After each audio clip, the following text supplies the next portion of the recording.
Como utilizar o poder do pensamento racional.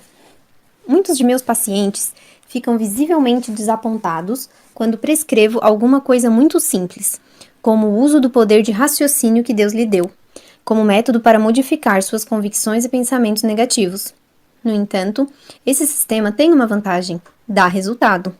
E, como veremos mais adiante, se baseia em sólidas descobertas científicas. É crença muito generalizada que o pensamento consciente, racional e lógico não tem poder sobre os processos ou mecanismos inconscientes e que, para alterar as convicções, sentimentos e comportamento negativos, é necessário ir muito ao fundo e drenar material do inconsciente. Nosso mecanismo automático, ou o que os freudianos chamam de inconsciente, é absolutamente impessoal. Atua como uma máquina e não tem vontade própria. Procura sempre reagir de maneira adequada às nossas crenças e interpretações do mundo, no que diz respeito ao meio ambiente. Procura sempre dar-nos os sentimentos apropriados e atingir os objetivos que nós conscientemente nos propomos. Trabalha somente com os dados que lhe fornecemos, sob a forma de ideias, crenças, interpretações, opiniões. O botão de controle da nossa máquina inconsciente é o pensamento consciente. Foi através de pensamentos conscientes, embora talvez irracionais e irrealistas, que a máquina inconsciente desenvolveu seus padrões de reação negativos e inapropriados. E é através do pensamento racional consciente que os padrões de reação automáticos podem ser modificados. O Dr. John Schindler, já falecido, que pertenceu à famosa clínica Monroe, de Monroe, estado de Wisconsin, conquistou fama nacional, graças aos grandes êxitos obtidos em ajudar muitas pessoas infelizes e neuróticas a reconquistarem a alegria de viver e retornarem a uma vida feliz e produtiva. Sua percentagem de curas ultrapassou de muito as da psicanálise. Uma das chaves do método do Dr. Schindler consistia no que ele chamava de controle consciente do pensamento. Independente das omissões e realizações do passado, disse ele, a pessoa tem de começar, no presente, a adquirir um pouco de maturidade, de maneira que o futuro possa ser melhor do que o passado. O presente e o futuro dependem de aprendermos novos hábitos e novas maneiras de encarar velhos problemas. Não há nenhum futuro a buscarmos continuamente no passado. O problema emocional subjacente tem em todos os pacientes o mesmo denominador comum. O denominador comum é este: o paciente se esqueceu ou provavelmente nunca aprendeu a controlar seu pensamento presente para produzir alegria de viver. Deixe os leões dormirem. O fato de haver sepultadas no inconsciente lembranças de fracassos passados, bem como de experiências desagradáveis e penosas, não quer dizer que estes devam ser desenterrados, expostos ou examinados para podermos modificar nossa personalidade. Como já observamos anteriormente, toda habilidade em aprender é obtida pelo método das tentativas, acertar e errar. Fazemos uma tentativa, erramos, lembrando-nos conscientemente do grau de erro e fazendo retificações na tentativa seguinte, até conseguirmos, afinal, uma tentativa bem-sucedida. A reação bem-sucedida é então lembrada ou rememorada e imitada em futuras tentativas. Pela sua própria natureza, todo servo-mecanismo contém memórias de erros, malogros e experiências negativas do passado. Essas experiências negativas não inibem, antes contribuem para o processo de aprendizagem, desde que sejam utilizadas como dados de retroação negativos e sejam encaradas como desvios do objetivo positivo que se tem em vista. Contudo, uma vez que tenhamos reconhecido o erro como tal e feito a competente correção, é igualmente importante esquecermos conscientemente o erro e lembrarmos e adotarmos a tentativa bem-sucedida. Essas memórias de fracassos passados não nos prejudicam, desde que nosso pensamento e atenção consciente estejam voltados para o objetivo positivo que visamos. O melhor, portanto, é deixar esses leões dormirem. Nossos erros, enganos, fracassos e às vezes até mesmo nossas humilhações são passos necessários no processo de aprendizagem. São, porém, destinados a servir como meios para um fim. Não são um fim em si mesmos. Depois de servirem ao seu propósito, devem ser esquecidos. Se conscientemente nos detivermos no erro ou, conscientemente, sentirmos uma sensação de culpa pelo erro, o próprio erro ou falha acabará se transformando no objetivo, que é conscientemente guardado na imaginação e na memória. O mais infeliz dos mortais é o homem que continuamente insiste em reviver na imaginação o passado, continuamente censurando-se pelos erros cometidos. Nunca me esquecerei de uma de minhas pacientes que, por causa de um passado infeliz, se torturava de tal maneira que anulava toda e qualquer possibilidade de ser feliz no presente. Vivera muitos anos em estado de tristeza e revolta, como resultado direto de um grave caso de lábio leporino. Fugia de todos e, com o correr do tempo, desenvolveu uma personalidade tolhida, irritadiça, inteiramente voltada contra o mundo. Não tinha amigos, por imaginar que ninguém queria saber de relações com uma criatura tão horrorosa. Deliberadamente evitava as pessoas ou, o que era pior, afastava-as com sua atitude áspera e defensiva. A cirurgia curou-lhe o defeito físico. Ela procurou reajustar-se e viver em paz e harmonia com todos, mas não tardou em verificar que suas experiências passadas constituíam um permanente obstáculo. Sentia que, apesar de sua nova aparência, não podia fazer amigos e ser feliz, porque ninguém esqueceria de como ela havia sido antes da operação. Acabou por incorrer nos mesmos erros de antes, continuando infeliz como sempre. E só começou a viver quando aprendeu a não mais se condenar pelo que fora no passado. A crítica constante de nós mesmos, por causa de erros passados, de nada vale e tende a perpetuar precisamente o comportamento que se quer modificar. Lembranças de erros passados podem afetar negativamente nossas realizações no presente, se neles nos detivermos e tolamente concluirmos: falhei ontem, portanto falharei hoje também. Isso, contudo, não prova que os padrões de reação inconscientes tenham em si mesmos algum poder para se repetir e perpetuar, ou que as memórias de fracassos, que se acham sepultadas, devam ser todas extirpadas para que o comportamento possa ser modificado. Quando somos vitimados, é sempre pela nossa mente consciente e raciocinadora, não pelo inconsciente, pois é com a parte raciocinadora da nossa personalidade que tiramos conclusões e selecionamos as imagens objetivos em que nos devemos concentrar.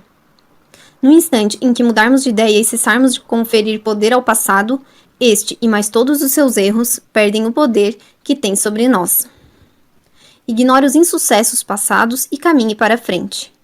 A hipnose, mais uma vez, nos fornece aqui uma prova convincente. Quando a um homem em transe hipnótico se diz e ele acredita ou pensa que é um orador fluente e cheio de confiança em si mesmo, seus padrões de reação mudam instantaneamente. Ele age de acordo com as convicções que tem nesse momento. Sua atenção volta-se inteiramente para o objetivo positivo que quer alcançar, sem nenhum pensamento ou consideração com os insucessos passados. Conta-nos Dorothea Brande, em seu magnífico livro Desperta e Vive, que apenas essa ideia lhe permitiu produzir muito mais e ter mais êxito como escritora. E além disso, descobriu em si mesma talentos e habilidades que ignorava possuir. Ela ficara ao mesmo tempo curiosa e pasmada ao presenciar uma demonstração de hipnotismo. Teve depois ocasião de ler uma frase do psicólogo F. M. H. Myers, que, diz ela, modificou toda a sua vida.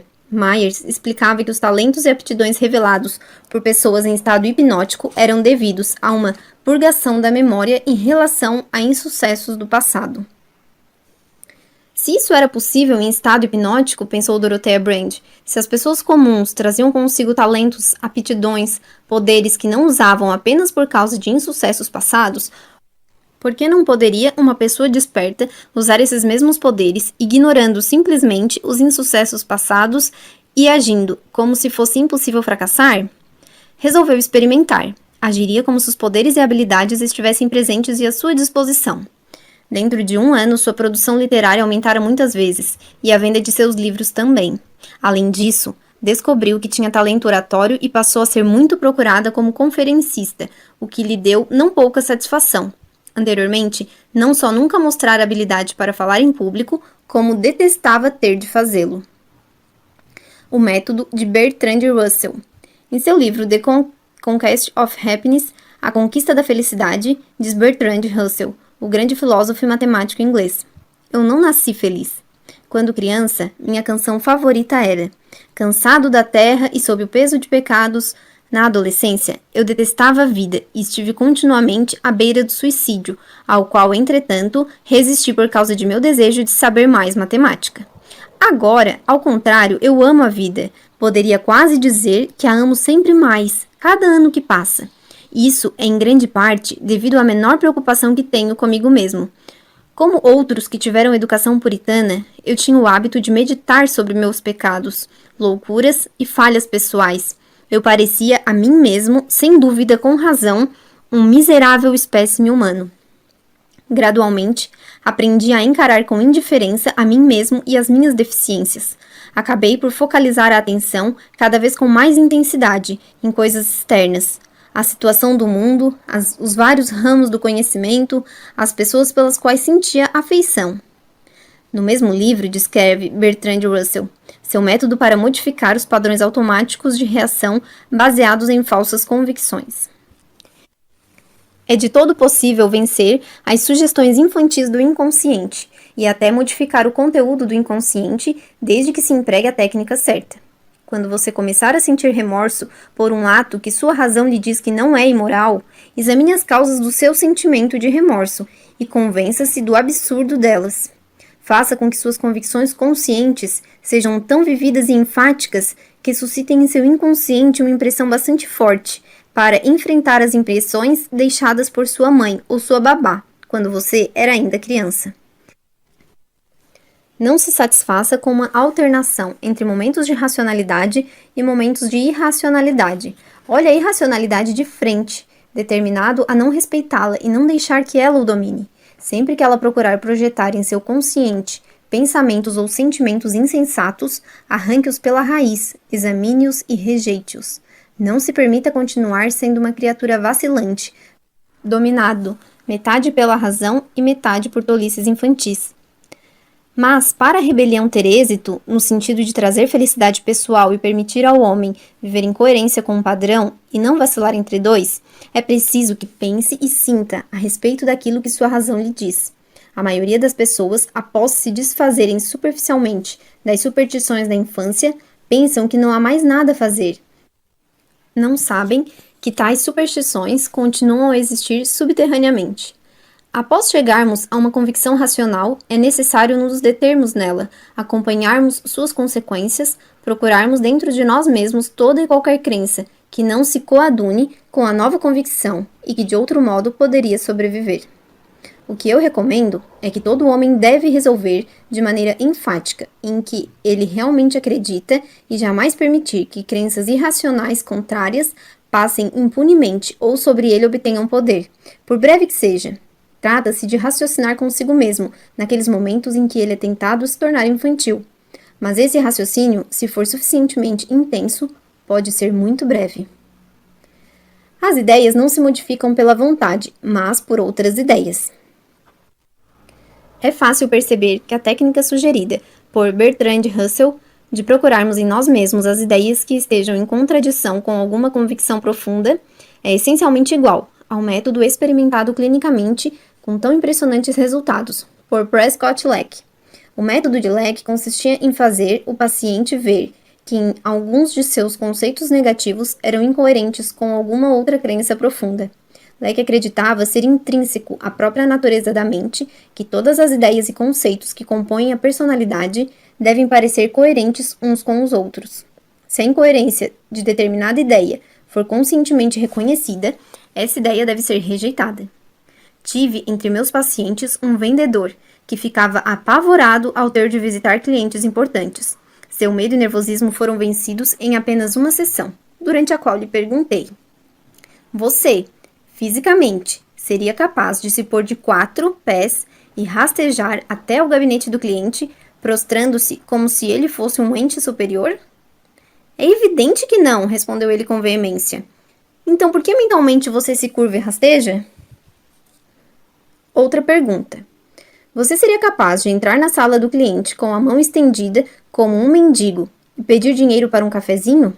É natural que não, pois não vê que está, em essência, fazendo a mesma coisa quando, ao visitar um cliente, você se preocupa exageradamente em saber se ele o aprova ou não? Não vê que está com a mão estendida, pedindo literalmente que ele o aprove e aceite como pessoa? Leck descobriu que havia 2 poderosas alavancas para a modificação de convicções e conceitos. Há certas convicções, padrão, que são firmemente mantidas por quase todos nós. São elas: 1. O sentimento ou crença de que somos capazes de fazer a nossa parte, mantendo certa dose de independência. E 2. A crença de que há dentro de nós algo que não podemos permitir que sofra alguma indignidade. Examine e reveja suas convicções. Uma das razões por que o poder de pensamento racional passa despercebido é que ele é usado muito poucas vezes. Procure verificar as convicções sobre você mesmo, sobre o mundo ou sobre outras pessoas que estão atrás do seu comportamento negativo. Algo sempre acontece, que faz você fracassar justamente quando a vitória lhe parecia estar ao alcance das mãos?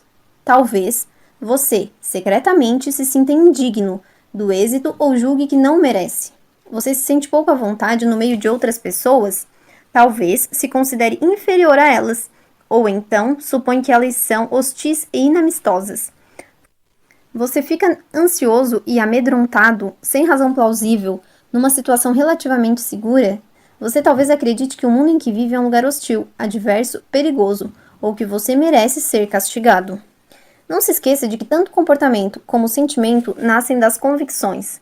Para erradicar a convicção responsável por seu sentimento e comportamento, pergunte a si mesmo: por quê? Há alguma tarefa que você gostaria de executar? Algum setor em que gostaria de se expressar, mas se retrai sentindo que não pode? Pergunte a si mesmo: por quê? Por que eu penso que não posso? Depois, pergunte mentalmente: esta convicção se baseia em um fato real, em uma conjetura ou uma falsa conclusão? Depois, faça a si mesmo as perguntas: há algum motivo racional para essa convicção? Pode acontecer que eu esteja enganado nessa convicção? Chegaria eu à mesma conclusão a respeito de alguma outra pessoa em situação semelhante? Por que devo continuar a agir e sentir como se isto fosse verdade se não tenho nenhuma razão plausível para acreditar em tal coisa? Não se contente com esquivar-se a essas perguntas. Enfrente-as, concentre-se nelas, emocione-se com elas. Você não vê que defraudou a si mesmo, menosprezou a si mesmo, não por causa de um fato, mas apenas por causa de alguma tola convicção? A indignação e o ódio agem às vezes como nossos libertadores, no caso de ideias falsas. Alfred Adler ficou com raiva de si mesmo e do professor e conseguiu se desfazer da definição negativa que tinha de si mesmo. Essa experiência não é rara. Um velho agricultor conta que deixou de fumar, de uma vez por todas, um dia em que verificou que esquecera o fumo em casa e se dispunha a caminhar de volta 3 quilômetros para apanhá-lo. No caminho, viu que estava sendo humilhantemente dominado por um vício. Ficou com raiva, fez meia volta, retornou à sua roça e nunca mais voltou a fumar. Clarence Darrow, o famoso criminalista, disse que sua carreira de sucesso começou no dia em que ficou com raiva, quando tentava conseguir uma hipoteca de $2.000 para comprar uma casa. Num instante em que a transação ia ser concluída, a mulher do capitalista disse ao marido: não seja idiota, não vê que ele jamais ganhará dinheiro suficiente para pagar?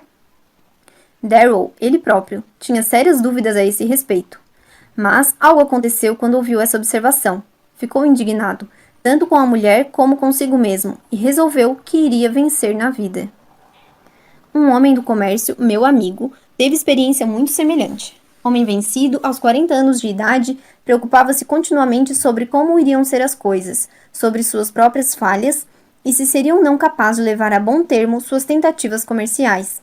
Atemorizado e ansioso, estava ele procurando adquirir algumas máquinas a crédito, quando a esposa do dono da loja se opôs. Ela não acreditava que ele um dia seria capaz de saldar o seu compromisso.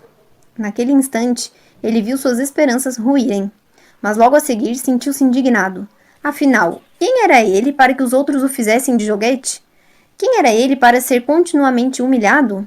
A experiência despertou algo dentro dele, como que um novo eu, e naquele instante ele viu que a observação da mulher, bem como as opiniões que ele tinha a respeito de si mesmo, constituíam uma afronta a esse algo. Não tinha dinheiro, nem crédito, nem maneira nenhuma de conseguir o que queria, mas descobriu um jeito. E dentro de 3 anos teve mais êxito do que jamais sonhara, não em um negócio, mas em 3. O poder do desejo profundo. O pensamento racional, para poder modificar eficazmente as convicções e o comportamento, deve ser acompanhado de sentimento e desejo profundos. Procure imaginar o que você gostaria de ser ou ter, e suponha nesse instante que tais coisas seriam possíveis. Desperte um intenso desejo por essas coisas. Torne-se entusiasmado a respeito delas. Demore-se nelas e fique remoendo-as na imaginação. Suas atuais convicções negativas foram formadas pelo pensamento mais o sentimento. Procure gerar suficiente emoção ou um profundo sentimento, e seus novos pensamentos e ideias cancelarão os primeiros. Analisando isso, você verá que está usando um processo que já usou várias vezes anteriormente, a preocupação. A única diferença foi que você mudou seus objetivos de negativos para positivos. Quando você se preocupa antes de mais nada, você desenha na imaginação, de maneira muito vívida, algum resultado ou objetivo futuro que é indesejável. Você não utiliza nenhum esforço ou força de vontade, mas se detém no resultado final. Você fica pensando nele, remoendo-o, vendo-o como uma possibilidade. Você brinca com a ideia de que tal coisa poderia acontecer. Essa constante repetição e o pensamento em função de possibilidade faz com que o resultado final pareça cada vez mais real para você. Passado algum tempo, engendram-se automaticamente as emoções apropriadas: medo, ansiedade, desânimo, isto é, emoções apropriadas para o resultado que é objeto de sua preocupação.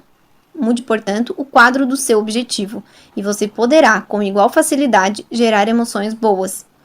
Se você constantemente procurar ver na imaginação o resultado final desejável, nele se detendo, isso fará com que a possibilidade pareça mais real e as emoções apropriadas de entusiasmo, alegria, ânimo e felicidade serão também, neste caso, automaticamente geradas. Na formação de bons hábitos emocionais e na eliminação dos maus, afirma o Dr. Knight Dunlap, temos que nos haver principalmente com o pensamento e com os hábitos de pensamento. Tal como o homem pensa, isso ele é no coração. O que o pensamento racional pode e o que não pode fazer? Lembre-se que o seu mecanismo automático pode com a mesma facilidade funcionar como um mecanismo de fracasso ou um mecanismo de êxito. Ele é, na essência, um mecanismo perseguidor de objetivos.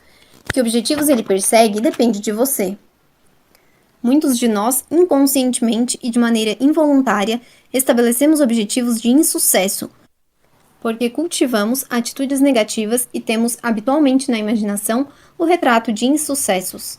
Lembre-se também de que seu mecanismo automático não raciocina e não discute sobre os dados que você lhe fornece. Ele simplesmente os manipula e reage perante eles da maneira apropriada. É de grande importância que o mecanismo automático receba os fatos verdadeiros em relação ao meio ambiente. Essa é a função do pensamento racional consciente: conhecer a verdade, ponderar, avaliar e formar opiniões corretas. Pense sempre nas coisas que tem para fazer como sendo fáceis, e elas se tornarão fáceis, disse Emily Cohen. Fiz numerosas experiências para descobrir as causas comuns daquele esforço consciente que costuma paralisar a mente raciocinadora, conta-nos o psicólogo Daniel Jocelyn. Praticamente em todos os casos, elas parecem ser devidas à tendência para exagerar a dificuldade e a importância dos nossos trabalhos mentais, levá-lo demasiadamente a sério e recear que eles nos encontrem incapacitados para os executar. Pessoas que são eloquentes numa conversação casual se transformam em imbecis quando se levantam para fazer um discurso. É preciso termos em mente que, se somos capazes de interessar um vizinho, somos capazes de interessar todos os nossos vizinhos ou o mundo inteiro, sem nos deixarmos impressionar por grandezas. Você nunca sabe, até experimentar. É função do pensamento racional consciente examinar e analisar as mensagens recebidas, aceitando as que são verdadeiras e rejeitando as falsas. Há muitas pessoas que se deixam abalar pela observação casual de um amigo. Você hoje não está com boa expressão. Se são repelidas ou menosprezadas por alguém, elas cegamente engolem o fato de que isso significa que são pessoas inferiores. Quase todos nós somos, diariamente, expostos a sugestões negativas. Se nossa mente consciente estiver desempenhando o papel que lhe cabe, nós não somos obrigados a aceitar cegamente essas sugestões. É função da mente racional consciente formar conclusões lógicas e corretas. Falhei uma vez no passado, portanto, é provável que falhe no futuro. Não é nem lógico e nem racional. Concluir não posso de antemão, sem fazer nenhuma tentativa e na ausência de qualquer prova em contrário, não é racional. Devíamos ser um pouco mais como o homem a quem perguntaram se sabia tocar piano. Não sei lhe dizer, respondeu. Como não sabe dizer? Nunca experimentei. Resolva o que você deseja e não o que não deseja. É função da mente consciente e racional decidir o que você deseja, selecionar objetivos que você quer alcançar e concentrar-se neles, antes que naquilo que você não deseja. Despender tempo e esforço concentrando-se no que você não deseja não é racional. Durante a Segunda Guerra Mundial, perguntaram ao general Eisenhower qual teria sido o efeito sobre a causa aliada se acaso as tropas de invasão, após desembarcarem nas praias da Itália, tivessem sido rechaçadas para o mar. Teria sido muito ruim, disse ele, mas eu jamais permito que minha mente consciente pense dessa maneira. Fique de olho na bola. É função da nossa mente consciente ficar atenta à tarefa que num dado momento temos em mão, ao que estamos fazendo e a tudo o que ocorre ao nosso redor, de modo que essas imagens sensoriais mantenham nosso mecanismo automático informado a respeito do ambiente, permitindo-lhe assim reagir espontaneamente. Para utilizarmos a linguagem do beisebol, precisamos ficar de olho na bola. Não é, porém, função de nossa mente consciente e racional criar ou fazer a tarefa que temos em mão. Metemo-nos em apuros quando não usamos o pensamento consciente como ele foi feito para ser usado, ou quando tentamos usá-lo como ele não foi feito para ser usado. Não podemos extrair pensamento criador do mecanismo criador mediante o esforço consciente.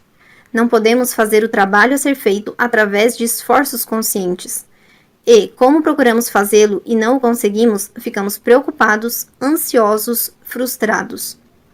O mecanismo automático é inconsciente. Nós não podemos ver as rodas girarem, não podemos ver o que se passa abaixo da superfície e como ele funciona espontaneamente em suas reações ante as necessidades do momento. Nós não podemos ter, de antemão, garantia absoluta e total de que ele nos trará a solução. Somos obrigados a confiar nele. Em suma, o pensamento consciente racional seleciona o objetivo, obtém dados, conclui, avalia e põe as engrenagens em movimento. Ele, contudo, não responde pelos resultados. Precisamos aprender a fazer a nossa parte, agir de conformidade com as melhores suposições de que dispomos e deixar que os resultados cuidem de si mesmo.